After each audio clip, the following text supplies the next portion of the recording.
तो hello good afternoon nursing aspirant, कैसे हैं आप सब? I hope you are doing well. आप सब अच्छे होंगे और अच्छे तरीके से बेहतरीन तरीके से अपने अपकमिंग एनसीएल एग्जाम्स की तैयारी भी बखूबी कर रहे होंगे। लेकिन सबसे पहले आपको ये जानना बहुत इंपॉर्टेंट है कि सिलेक्शन के लिए आपकी प्रॉपर स्ट्रैटेजी क्या होनी चाहिए। अगर आप एनसीएल स्टाफ नर्स की तैयारी कर रहे हैं जिसका एग्जाम ऑलमोस्ट आपका आ चुका है, 6 जुलाई को आपका ये कंडक्टेड है, तो इसके पहले पहले आपके लिए एक ऐसी वीडियो बनाना बहुत इंपॉर्टेंट हो गया था जिसमें आपको सारी डिटेल्स के बारे में बता दी जाए, सारी चीजों के बारे में याद दिला दिया जाए कि क्या आपको करना है और क्या आपको बिल्कुल ही at this point of time बिल्कुल नहीं करना चाहिए। तो सबसे पहले इस वीडियो को शेयर कर दीजिएगा, जो भी बच्चे देख रहे हैं और जो भी बच्चे एनसीएल एग्जाम्स को टारगेट कर रहे हैं उनके लिए ये वीडियो बहुत इंपॉर्टेंट रहने वाली है। चलिए तो डिस्कस करते हैं। अगर ये वीडियो आप लोगों ने देख ली तो सिलेक्शन वाली स्ट्रेटजीज में हम डिस्कस करने वाले हैं, क्या आप लोगों के लिए इस पॉइंट पे बहुत ज्यादा इंपॉर्टेंट है। मैंने अपनी क्लासेस की ड्यूरेशन में भी देखा कि बहुत सारे बच्चे इससे रिलेटेड बहुत क्वेरीज करते हैं कि मैम एनसीएल क्या है, कैसे क्वेश्चंस आते हैं, प्लीज प्रैक्टिस करवा दीजिए, ये करवा दीजिए, वो करवा दीजिए। सारी चीजों के बारे में बच्चे बहुत परेशान हो रहे थे, इसीलिए आपकी ये वीडियो बनाना बहुत बहुत इंपॉर्टेंट हो गया था। तो पहले अगर हम बात करते हैं तो गोल ऑफ योर्स, आपका गोल क्या है एनसीएल को लेके? Your goal is not just the clear the exam, your goal is to score above cut off. आपको कट ऑफ के अबव क्या करना पड़ेगा, यहां पर जो है वो मैक्सिमम मार्क्स लेके आने का गोल रखना चाहिए। दूसरी चीज अगर मैं बात करूं यहां पर, तो आपको करना क्या है भाई? To be ranked among the top candidate. ठीक है, आपको क्या करना पड़ेगा, जो टॉप कैंडिडेट्स आते हैं उनके भी ऊपर रैंक लेके आना पड़ेगा, तब आप अपना सेलेक्ट स्कोर जो है वो समझ सकते हैं। यहाँ पर to secure a permanent central government job, ये जो है आपका जो है यहाँ पर गवर्नमेंट जॉब के लिए अगर आपको परमानेंटली सिक्योर करना है तो आपको कुछ चीजें फॉलो करनी पड़ेंगी। Without a clear goal preparation become confusion. अगर आप बिना किसी गोल के प्रिपरेशन करने में आते हैं, उतरते हैं, तो आपके लिए बहुत प्रॉब्लमैटिक हो जाएगा। अब अगर बात करते हैं यहाँ पर, तो व्हाट टू स्टडी, क्या पढ़ना चाहिए आपको। स्मार्ट सिलेबस अप्रोच जो है उसको अगर हम बात करें तो नर्सिंग प्रोफेशनल एबिलिटी को आपको अप्रोच करना चाहिए। क्यों? क्योंकि मैं यहां पर बता दूं 60 से 70% जो आपका आएगा एग्जाम में वो आपका नर्सिंग पोर्शन आएगा।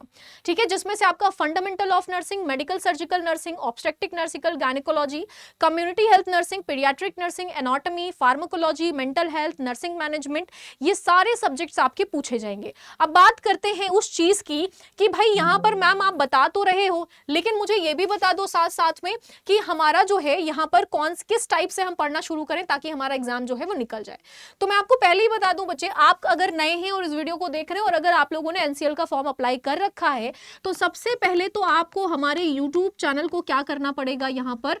ठीक है, यहाँ पर यूट्यूब चैनल को आपको क्या करना पड़ेगा, सब्सक्राइब करना पड़ेगा। उसमें से अगर मैं बात करूं तो आपके प्लेलिस्ट में जाओगे और प्लेलिस्ट में आपको सारे ही एग्जाम, ठीक है, जितने भी आपके इंपॉर्टेंट मैराथन्स हुए हैं, या फिर हम बात करें कि जितने भी आपके important one shot exam, one shot आपके वीडियोस डाले गए हैं या फिर वन शॉट क्लासेस ली गई हैं, इन सब को सबसे पहले आपको क्या करना है, अटेम्प्ट कर लेना है, क्योंकि ये सब बहुत इंपॉर्टेंट है आपके। ये सारे फंडामेंटल नर्सिंग का हो चुका है, ठीक है, मेडिकल सर्जिकल नर्सिंग का कंक्लूड किया जा चुका है, ठीक है, कम्युनिटी हेल्थ नर्सिंग का जो है वो पेंडिंग है, पीडियाट्रिक का मैंने आपको करवा दिया है, ठीक है, साथ साथ में आपका एमएचएन का जो है बच्चे, तो यहां पर अगर मैं बात करूं एफओएन वन शॉट हो गया है आपका, ओबीजी वन शॉट आपका मैं करा दूंगी, पीडियाट्रिक आपका वन शॉट जो है वो हो चुका है, एमएचएन आपका वन शॉट जो है वो हो चुका है, ठीक है, एमएसएन आपका वन शॉट हो चुका है। तो ऐसे वन शॉट वाले वीडियोस जिसमें आपको मैक्सिमम से मैक्सिमम अप्रोच वाले क्वेश्चंस को बताए जाते हैं, उसको सबसे पहले तो आप देख के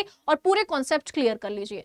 दूसरी चीज मैं आपको बताऊं कि आपके एनसीएल से रिलेटेड जो भी आपके पीवाईक्यूज आपको मिल पा रहे हैं, आप वो पीवाईक्यूज को सॉल्व कर लीजिए, जिसमें से मैंने अपने व्हाट्सएप चैनल पर, ठीक है, अपने व्हाट्सएप चैनल पर और साथ साथ में अपने टेलीग्राम ग्रुप पर, दोनों पर ही एनसीएल के आपके क्या रख रखे हैं, पीडीएफ्स भेज रखे हैं। ठीक है, तो इस पीडीएफ्स को जरूर एक बार गो थ्रू कर लीजिएगा, क्योंकि पीवाईक्यू समझना आप लोगों के लिए बहुत इंपॉर्टेंट है।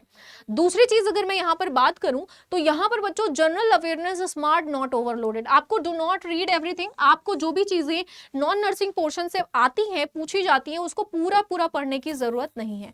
फोकस किस पे करना है, करंट अफेयर पे, हेल्थ प्रोग्राम्स पे, बेसिक पॉलिटी, ज्योग्राफी, साइंस, और याद रखिएगा कि क्वालिटी ज्यादा इंपॉर्टेंट है क्वांटिटी से। अगर आप यहां पर 50 क्वेश्चन में 50 क्वेश्चन कर रहे हैं और आपके आंसर सिर्फ 12 या 13 या फिर मान लेते हैं कि 20 सही हो रहे हैं, ठीक है, बाकी के 30 जो हैं वो गलत हो रहे हैं, तो इसका कोई मतलब नहीं रहेगा कि आप 50 क्वेश्चन सॉल्व कर रहे हैं।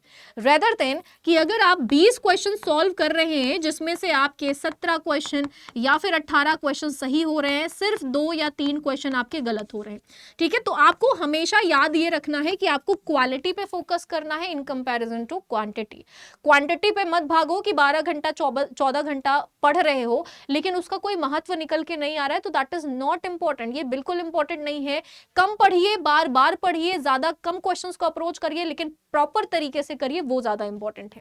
अगर मैं यहाँ पर नेक्स्ट बात करूं तो हाउ टू स्टडी, किस तरीके से आपको स्टडी करनी है। सबसे पहले आपको कॉन्सेप्ट क्लियर करना है, एमसीक्यू पढ़ना है, रिवीजन करना है, ठीक है, इसी सीरीज को आपको फॉलो करते रहना पड़ेगा। अब कॉन्सेप्ट पढ़ने का तो टाइम बिल्कुल जा चुका है, एमसीक्यू प्रैक्टिस आपको करनी है। कैसे करोगे एमसीक्यू प्रैक्टिस, मैंने अभी बताया कि आप यूट्यूब के जितनी भी क्लासेस होती हैं उसको देखते रहिए, वो आपके सिलेबस को अप्रोच करते हुए ही आपका देखने को मिल रहा है। अगर आप कोई बुक पर्सनल प्रेफर कर रहे हैं तो आप बुक को भी क्या कर सकते हैं, प्रेफर कर सकते हैं लेकिन ये थोड़ा टाइम टेकिंग है। इस टाइम पे आपने पहले से प्रैक्टिस कर रखा है तो बहुत ज्यादा अच्छी बात है, लेकिन इस टाइम पे अगर अप्रोच करोगे तो थोड़ा टाइम टेकिंग है, इसीलिए आपको यूट्यूब पे ज्यादा फोकस करना चाहिए इन कंपैरिजन टू बुक पे। लेकिन बुक भी अगर आप साथ साथ प्रैक्टिस करने का बैलेंस और कैपेसिटी रखते हो तो जरूर से आपको वो भी सॉल्व करना है। Never start with the MCQ blindly, आपको तुक्का नहीं मारना है कभी भी। हालांकि इसमें जो है वो नेगेटिव मार्किंग आपका नहीं है। मैं आपको एक बार बता दूं कि 70 क्वेश्चन जो है आपके ये देखे जाएंगे नॉन नर्सिंग से, और जो 30 क्वेश्चन है ये देखे जाएंगे आपके नॉन नर्सिंग के, ठीक है। 100 नंबर का ये आपका क्वेश्चन रहने वाला है, ठीक है। इसमें जो है माइनस मार्किंग वो आपका देखने को मिलेगा, माइनस मार्किंग आपको है, नेगेटिव मार्किंग है, लेकिन यहां पे बच्चों आपका क्या देखने को मिलेगा, ठीक है।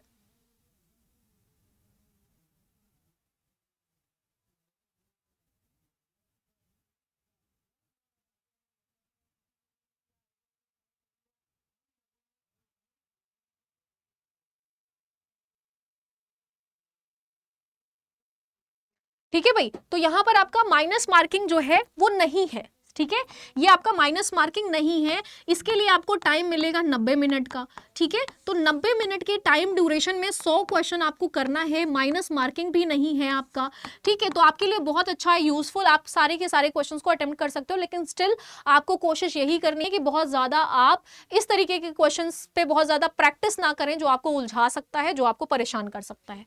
फॉलो दिस ऑर्डर, सबसे पहले कॉन्सेप्ट को क्लियर करो, टॉपिक वाइज एमसीक्यू प्रैक्टिस करना शुरू कर दो, शॉर्ट नोट्स को रिवाइज करना शुरू कर दीजिए, जितने भी आपके हाईलाइटेड पॉइंट्स हैं।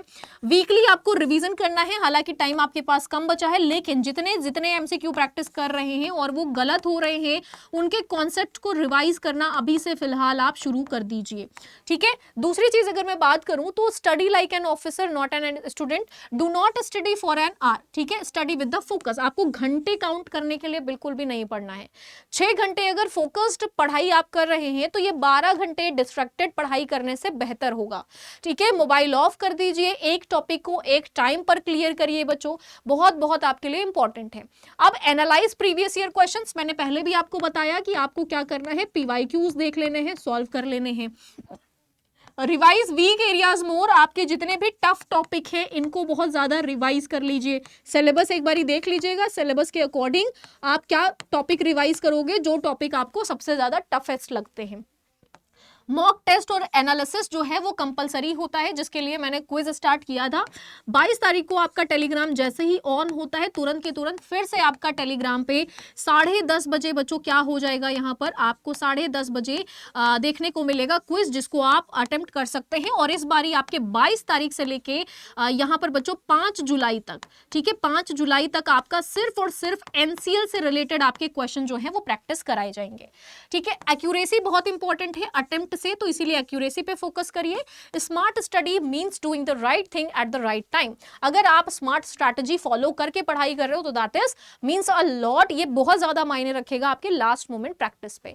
माइंडसेट एंड डिसिप्लिन करना बहुत इंपॉर्टेंट है। Some days will be hard, कुछ दिन आपका पढ़ने का मन नहीं करेगा, some days you will feel tired, किसी दिन आप बीमार हो जाओगे, बट रिमेंबर एक चीज याद रखिएगा कि ये जो आपके रिस्पेक्ट है, स्टेबिलिटी है, सिक्योरिटी है, ये आपका बहुत इंपॉर्टेंट रहने वाला है। इसीलिए आपको, अगर आपको एनसीएल को अप्रोच करना है, ठीक है, इसीलिए क्या करना है, अगर आपको एनसीएल अप्रोच करना है और सेलेक्ट होना है बच्चों, तो आपको बेहतर तरीके से यहाँ पर स्मार्ट स्ट्रैटेजी को फॉलो करते हुए क्लास को लेना पड़ेगा। यूट्यूब फॉलो करना शुरू कर दीजिए, थोड़ा सा ट्रस्ट रखिए, सारे ही क्वेश्चंस आपके उसी रिगार्डिंग करवाए जाते हैं। आप मेरी क्लास को 11 बजे यूट्यूब पर डेली विजिट कर सकते हो, देख सकते हो, ठीक है, जिसमें आपके मैक्स टू मैक्स क्वेश्चन वही होंगे जो आपके एनसीएल के पीवाईक्यू बेस्ड होने वाले हैं। So all the very best, thank you so much. अगर आप इसके अलावा भी किसी एग्जाम को अप्रोच करना चाह रहे हैं तो मैं आपको एक चीज और बता दूं भाई, कि नर्सिंग अड्डा एक बेहतर जो है आप लोगों के लिए ऑफर लेके आ चुका है। तो आपको करना यह है कि आपको सीधे सीधे यहाँ पर जाके विजिट करना है, ठीक है। क्या विजिट करोगे, नर्सिंग अड्डा का ऑफिशियल प्लेटफॉर्म को आप विजिट करोगे। मैं आपको बता दूं, गूगल पे जाइएगा, गूगल पे जाने के बाद आपको यहाँ पर टाइप करना है, ठीक है, नर्सिंग अड्डा 24/7। जैसे ही आप यहाँ पर अड्डा 24/7 को टाइप करते हैं, ठीक है, यहाँ पर देखोगे कि इस टाइप का कुछ आपको यहाँ पर प्लेटफॉर्म जो है वो दिखाई देगा, ठीक है। अब गूगल पे आपको करना यह है कि नर्सिंग अड्डा को आप सर्च कर लो सबसे पहले तो, ठीक है, ठीक है बेटा। यहाँ पे जैसे ही इस इंटरफेस पे आते हो, कुछ इस तरीके से आपको यहाँ पर दिखाई देगा। मैं आपको बता दूं कि आने वाले किसी भी एग्जाम को अगर आप अप्रोच करना चाहते हैं तो अभी आपके फादर्स डे के ओकेजन पे एक बहुत अच्छा ऑफर चल रहा है, जिसमें नर्सिंग महापैक आपको मिल रहा है एक बहुत अच्छे अमाउंट में, ठीक है। अब जो नर्सिंग महापैक बैच है, इसके बारे में थोड़ा डिस्क्रिप्शन में दे देती हूँ कि चाहे आप सेंट्रल लेवल की जॉब के लिए तैयारी कर रहे हो या आप आपके जो भी एग्जाम की तैयारी कर रहे हो, अपकमिंग जितनी भी वैकेंसीज आ रही है उनकी तैयारी कर रहे हैं, सबके सिलेबस आपको नर्सिंग महापैक में मिल जाएंगे। सारे ही बैचेस को असेस करने का आपको यहाँ पर मौका दिया जाएगा।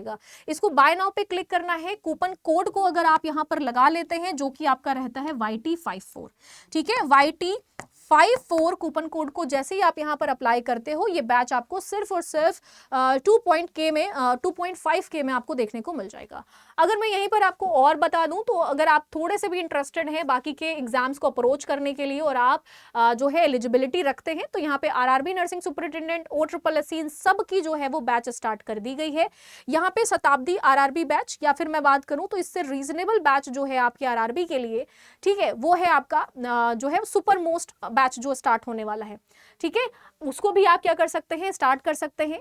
OSSSC के लिए मैं यहाँ पर बताऊं तो आप कलिंगा बैच को क्या कर सकते हो, इनरोल कर सकते हो। 18 जून से ये भी स्टार्ट करा जा चुका है। तो ऐसे ही वीडियोस के लिए अगर आपको कोई भी डाउट हो रही है, कोई इन्फॉर्मेशन आपको चाहिए रिगार्डिंग एनसीएल, तो आप कमेंट सेक्शन में जरूर पिन डाउन कर दीजिएगा। अब आपको मैक्सिमम टू मैक्सिमम कमेंट ये करने हैं कि क्या आपको पीवाईक्यू से रिलेटेड या मैराथन्स या क्लासेस चाहिए। अगर चाहिए तो कमेंट में ढेरों कमेंट कर दीजिएगा कमेंट सेक्शन में कि yes ma'am, we need marathon classes regarding NCL exams. All the very best, thank you so much. अगर आपके कोई डाउट होंगे तो कमेंट में जरूर पूछ लेना। Thank you.